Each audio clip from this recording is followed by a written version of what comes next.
Amritsar Massacre. On the 13th of April 1919, thousands of Indians gathered in Jallianwala Bagh, a public garden in the city of Amritsar, Punjab.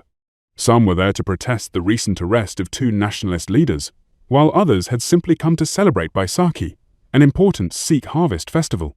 What happened next would become one of the defining atrocities of British colonial rule. Brigadier General Reginald Dyer arrived at the garden with around 90 British soldiers. Without any warning, without any order to disperse, he positioned his troops at the main entrance and gave the command to fire. The shooting continued for approximately 10 minutes. The soldiers fired 1,650 rounds into the crowd. People scrambled desperately for the few narrow exits, climbed walls, and threw themselves into a well to escape the bullets. Many were crushed in the panic. When it was over, the official British inquiry recorded 379 dead and over 1,200 wounded, though Indian sources placed the death toll considerably higher, possibly exceeding 1,000. Dyer later justified his actions, stating he wanted to produce a sufficient moral effect on the population. He made no attempt to help the wounded afterwards. The massacre sparked outrage across India and fundamentally shifted the independence movement.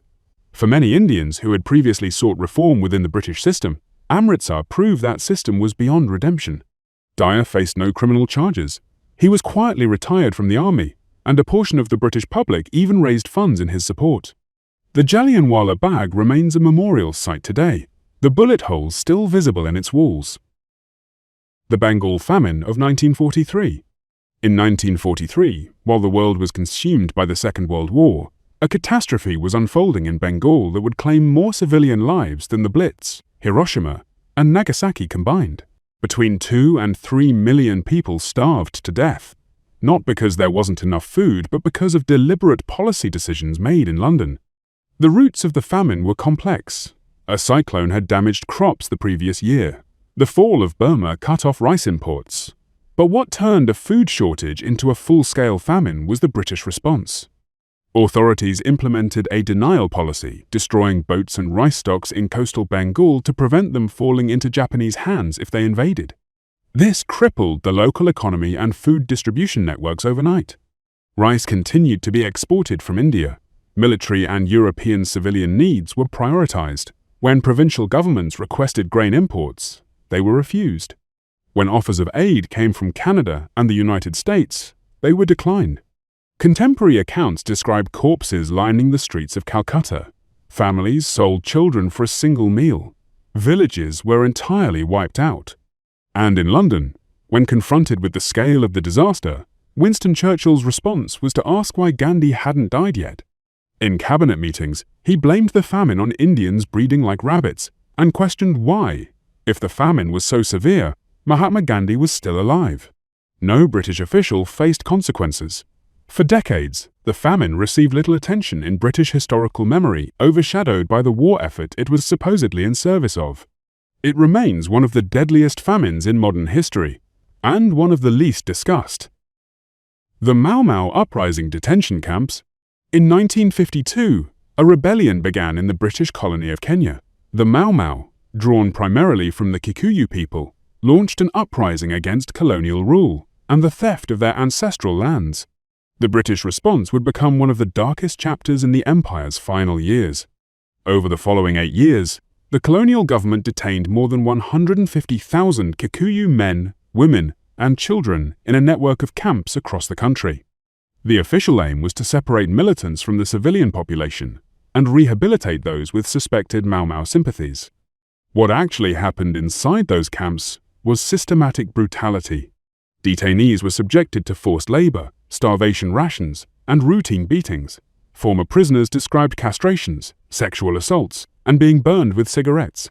Some were beaten to death. Others were executed without trial.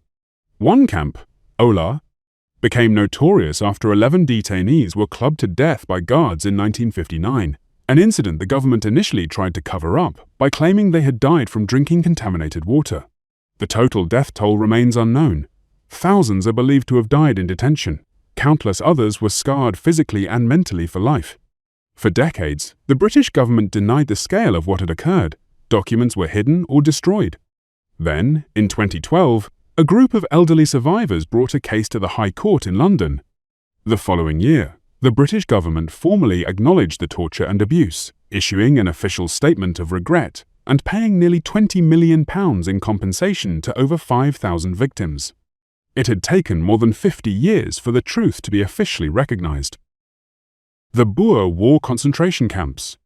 In 1899, Britain went to war with two small Boer republics in South Africa, the Transvaal and the Orange Free State. What was expected to be a quick victory turned into a grinding guerrilla conflict. Boer commandos refused to surrender, launching raids and disappearing into the vast countryside. The British solution was brutal in its simplicity. If you can't catch the fighters, target their families. Under Lord Kitchener's command, British forces implemented a scorched earth policy. Farms were burned, livestock slaughtered, crops destroyed, and the civilian population, mostly women, children, and the elderly, were rounded up and placed in camps. The British called them refugee camps. They were anything but. Conditions were atrocious.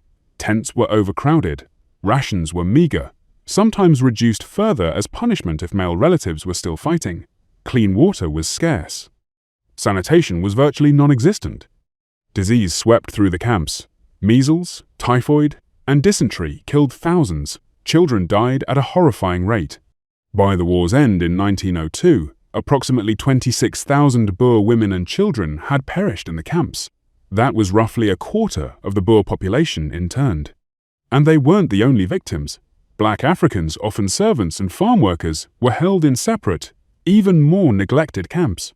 An estimated 20,000 died. Though records were so poorly kept, the true figure may be higher. Back in Britain, a woman named Emily Hobhouse visited the camps and exposed the conditions to the public.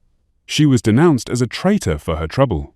The war ended, the camps closed, and for a very long time, Britain chose not to remember what had happened inside them. The Tasmanian Genocide. This one is really bad. In 1803, the island of Tasmania had been home to Aboriginal people for over 30,000 years. Thanks to the British, they would be almost entirely wiped out within a single generation. It remains one of the most complete genocides in modern history. The colonists wanted land for sheep, land for farming, land that the Aboriginal Tasmanians had lived on since before the pyramids were built, and they took it with extraordinary violence. What began as scattered killings escalated into organized slaughter. Settlers and convict laborers hunted Aboriginal people for sport. Women were abducted and subjected to rape and slavery. Children were stolen. Entire communities were massacred.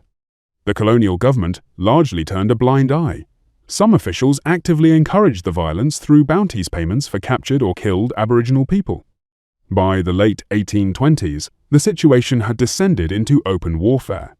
The so-called Black War saw both sides conduct raids and killings, though the Aboriginal population, numbering only a few thousand and armed with spears, faced an enemy with guns, horses, and endless reinforcements.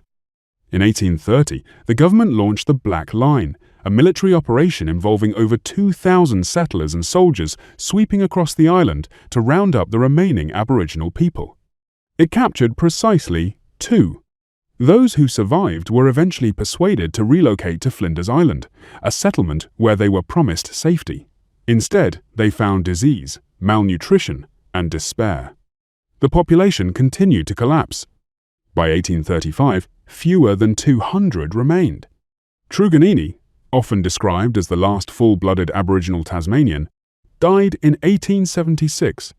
Upon her death, her skeleton was displayed in a museum, a final indignity that lasted nearly a century.